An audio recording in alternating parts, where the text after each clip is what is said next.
श्रीगुरुभ्यो नमः हरिः ओम्।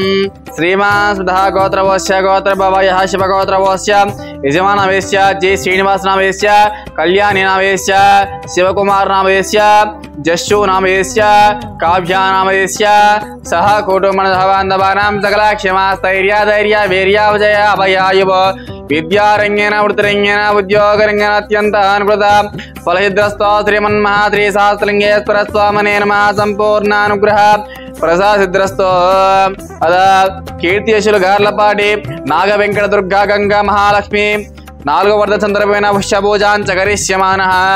ओम शिवाय नमः, ओम महेश्वराय नमः, ओम शंभवे नमः, ओम सुमुखाय नमः, ओम जगद्रक्षाय नमः, ओम विराट रूपाय नमः, श्री सहस्रलिंगेश्वर स्वामिने नमो नमः।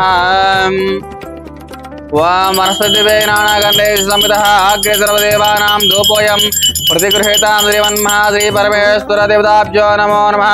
परिमलधूपाग्रापयामि घन घन घन घन घण्टानादं द्रावयामि साक्षां देवं दर्शयामि धूपदीपानन्तरं शुद्ध आचमनीयाञ्च समर्पयामि। ओम गौरेभ्यो दगौरेभ्यो गौरगौरतरेभ्यः द्रवेभ्यो सर्वद्रवेभ्यः नमस्ते अस्तु रुद्ररूपेभ्यः श्रीमन्महाद्री परमेश्वर देवताभ्यो नमो नमः। इति आनन्दकर्पूर दिव्यमङ्गलनीराजनां समर्पयामि। पार्वतीपते हर हर महादेव शंभो शंकर हर हर शिवार्पणमस्तु।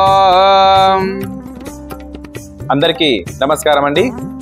మాతృదేవోభవ సహస్రలింగేశ్వర స్వామి దివ్యక్షేత్రంలో ఈ యొక్క అన్నదాన కార్యక్రమం జరుగుతూ ఉంది। ఈరోజు కీర్తిశేషులు గార్లపాటి నాగ వెంకట దుర్గా గంగా మహాలక్ష్మి గారి 4వ వర్ధంతి సందర్భంగా ఈ యొక్క 150 మంది అభాగ్యులకి అన్నదాన కార్యక్రమం చేస్తూ ఉన్నారు।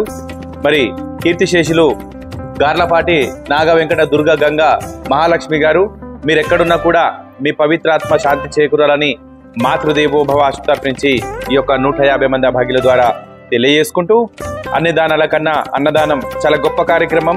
ఈరోజు ఇక్కడ ఉన్నటువంటి 150 మంది అభాగ్యులకి అన్నదాన కార్యక్రమం నిర్వహిస్తున్నటువంటి అన్నదాతలు వారి భర్త గారైనటువంటి శ్రీనివాస్ గారు, కూతురు అల్లుడు కళ్యాణి, శివకుమార్ గారు మరియు మనవడు మనవరాలు జస్సు, కావ్య మరియు కుటుంబ సభ్యులందరూ కూడా మరి ఇక్కడ ఉన్నటువంటి వారికి అన్నదానం చేస్తున్నందుకు వారికి కూడా ఆ భగవంతుని ఆశీర్వాదం ఎల్లప్పుడూ ఉండాలని తెలియజేసుకుంటూ, ఇంకా ఎవరైనా ఇలాంటి సేవా కార్యక్రమాలు చేయాలనుకుంటే ఈ యొక్క 150 మంది అభాగ్యుల మధ్యన పుట్టినరోజులు, పెళ్లి రోజులు లేదా ఇలాంటి కార్యక్రమాలు ఉన్నప్పుడు ఈ యొక్క అభాగ్యుల మధ్యన జరుపుకొని ఈ యొక్క అనాథల ఆకలి తీరుస్తారని తెలియజేసుకుంటూ మీ మాతృదేవోభవ అనాథాశ్రమం।